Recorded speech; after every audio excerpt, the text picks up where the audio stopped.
Hey everybody, this is AVP or Alicia. And so tonight we are doing another watch party.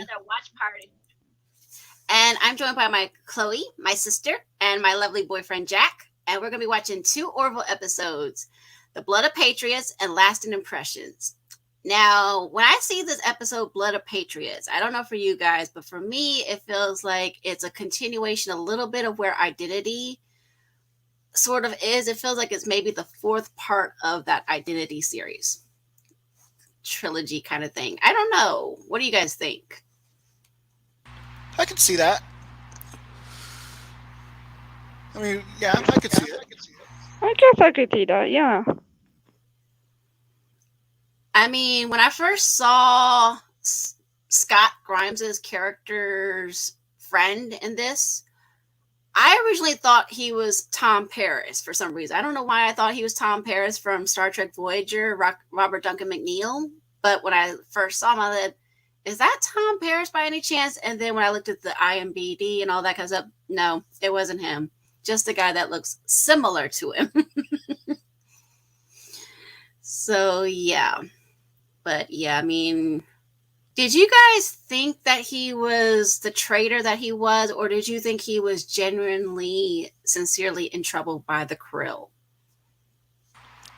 Um, I think he probably was in trouble by the Krill. I think in the beginning of the episode, I thought he was, but I think maybe by the middle, probably shortly before we figured out something. I'm not spoiling anything. Um, I I had my suspicions. Fair enough. Fair enough. So the second episode deals with a time capsule kind of thing. So I'm gonna got a question for you guys. Have you guys ever had have you ever used a time capsule? Have you ever opened a time capsule?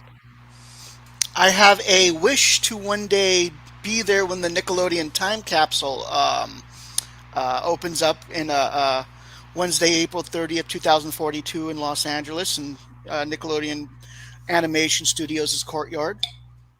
Yes. Yes. Originally buried in Universal Studios, Florida, in front of Nickelodeon Studios, but they have obviously moved it since.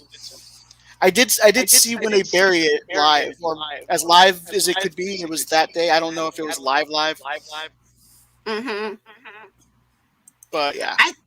I think my high school had one where because okay, so here's the thing. Where I live in my state, my high school is the oldest one in the county and everything like that. So I think they buried a time capsule kind of thing just before that school got torn down, kind of to commemorate the final school. So I was always told there was a time capsule there. Have they opened it since then? I have no idea. But There yeah, are. If you, so I was just gonna say, if you look it up, they have all sorts of time capsules that they found that they never mhm, they had been forgotten, and then like during construction or something they found it, and everything is still intact and preserved. I like mhm. those. I like watching those little news things. Me too. Me too. So, my question for you guys, if you were to have a time capsule, what would you put in it to commemorate you? So, people would open it up, say 100 years from now, 200 years from now, and they open it up. What would they find in there that represents you? An action figure of me. I Mm. would scan my body, have them make a well. It doesn't have to be. It doesn't have to move, but maybe like a little statuette of me. Mm-hmm. You know, um, I think that would be one thing. Another thing would probably be just um, every like all of my writings and videos and stuff like that, or at least a select few. Okay. What about you, Chloe? Well, I have like a Supergirl patch that I've never put on like a jeans jacket or something. I'd probably put that in there because, well, because of my love for the house of L, basically. And also probably a thumb drive of some of my writings, maybe my poems, maybe a story or two. I don't know. Maybe that. Interesting. So let's see. Mine would probably be one of my write-ins, maybe something Orville related. um, yeah. So you guys know that I'm a huge writer, so I love to write. So I'd probably do something with my write-ins, probably something with Orville.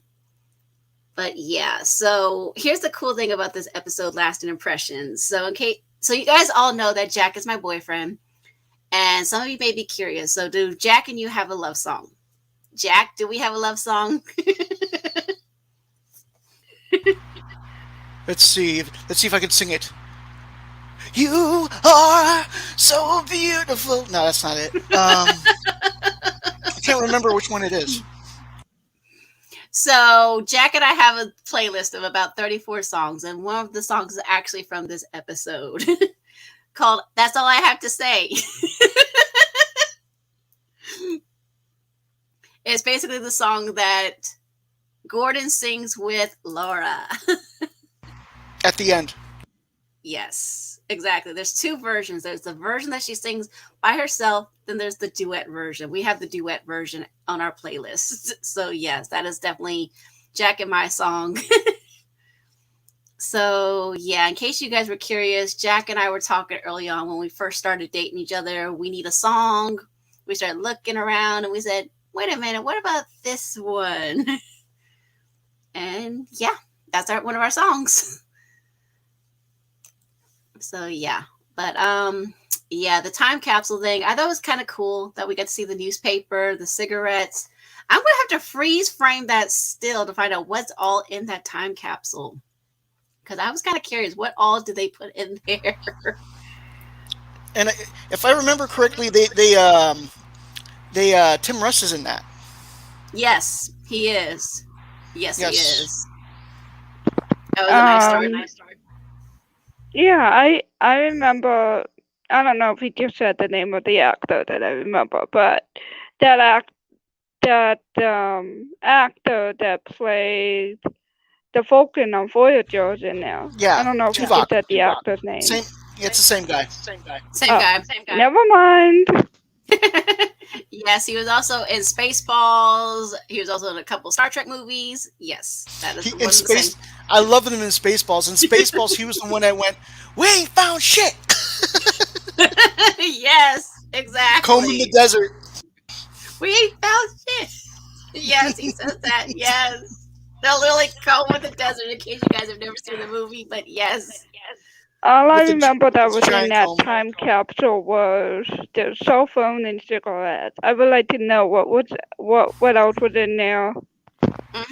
We'll have to freeze it for sure to find out. I know there was a I think there hat was like because Tyler has a hat. I'm trying to remember. I think I saw an iPod there or something like that, but I could be wrong. Yeah, I think there was. You may be right, Jack. There may have been one in there. But yeah, So I'm the same way. I only remember the cigarettes and the cell phone.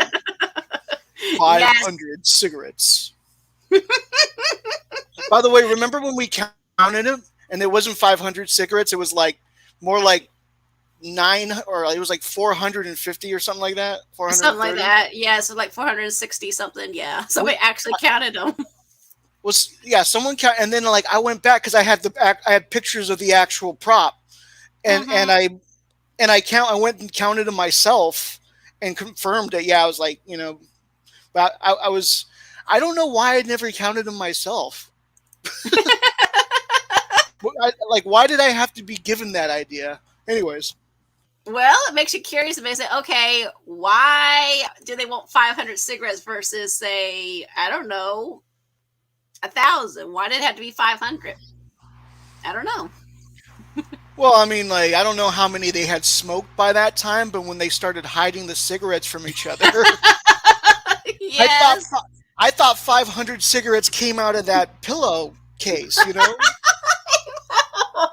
I know. I did Oh, too. that was funny. We got to ask Tom how many cigarettes did they actually buy for that episode. So that'll be interesting to know. Yes, how many cartons do they have to actually buy? I wonder I mean, what kind of looks they got from other people when buying those cigarettes. That's a well, good question. That's a good question I'm too, sure they Sam. can just go to the manufacturer and be like, hey, could you ship us, a crate of cigarettes? We'll pay you handsomely. Well, still, the looks they must have gotten. Jeez. True. Right. Makes you wonder what kind of brand it was too, because we see it's 500 cigarettes. So there's different kinds of brands of cigarettes: Camel, Newport News, I think, and but we don't know the brand of these cigarettes. We just know it's cigarettes. Right. Right. I'm surprised the episode wasn't as controversial as I thought it would be, because it's a whole episode on and these guys are smoking. Um, Yes. because I've been telling you, I've been watching that Beatles documentary, Get Back, and Mm-hmm. before, there's three parts, and before every part, that they tell you, warning, this contains language and smoking. Mm-hmm. Or Yes. language, sexual talk, and smoking. Yeah. And I was just like, the smoke. I mean, like, I can understand the first two if you have kids, but the smoking, like, who cares? Really? I mean, I know it needs to be kind of controversial for people to be, but the thing is, people need to do it all the time on movies and in TV shows or even Yeah. commercials. Like I the mean, Flintstones had a there, commercial. They're smoking. yeah, there's in the 50s, everybody smoked. Yes. Um, yeah, and in fact, they had these major shows, that a lot of these shows that you remember from back then, those Mm-hmm. shows were fully sponsored by sometimes cigarette companies. Correct. Yeah. That What's My Line show. I mean, half the people there are smoking. Mm-hmm. They You have know, their it's own ashtray right there on the table. yeah, Yes. it's a show from the 1950s, in case anybody doesn't know. But yeah, half the people there are smoking all the time. So I mean, that was Mm-hmm. the norm. And you're right, they did have a Flintstones thing commercial where Fred and Barney were smoking. It was funny. It was. It was, I think, Winston cigarettes, if I remember correctly. I think it was Winston. Yeah, like talking about how smooth they are and shit. Yeah. I know, but some of these movies, like Jack and I talk about movies, guys, in case you didn't know. So one of the movies that we watched together was Casablanca, and they were smoking in it. They were like, Hmm. "Oh, here's tobacco." No, to them it was the norm. These people, that's Right. how they were known for their cigarette smoking. And you don't even notice it, because that's how it was back then. You know what I mean? Exactly. Um, yeah. It wasn't until, I think, the 80s when they started taking smoking very seriously, and they started banning it. Um, Yes. I And there, remember when I was young, they had for airplanes, they still had a smoking section. mm-hmm. And there was And also then sections of restaurants too. Sorry, I didn't mean to cut you off, but yes, they had no, at the no, that's restaurants. They had at the yeah, restaurants where they say, "Do you want smoking or non-smoking section?" And everybody would say most of the time, non-smoking. right. And now everything, at least here, everything is non-smoking. At least Mm-hmm. in California. That's the way it is here Yeah, in DC area. Yes, it's that way too. yeah, That's the way it is here in Florida too. Yep, and you can't smoke on airplanes, folks, because the sign nope. is, they'll say when the smoking sign is up, you can't smoke, but you can't even smoke in the bathroom either. So No, I mean, you can't smoke at all on the plane. I, I no, don't They think got you rid of the can no smoke at smoking all section. anywhere now except for your home. I mean, out in public, like maybe in the outside streets. somewhere Okay, outside, yeah, sure, Yeah. but or a club, but in not a club, inside. I very mean, few clubs. there are probably a few. We do have hookah lounges here, but that's a different type of Right, smoking. right. True. Yeah. But yeah, I've already put the link in the chat for you guys to follow us on Twitch. So yeah, I mean, like I said, we'll be watching Blood of Patriots and Lasting Impression. So we will see you guys afterwards. Later.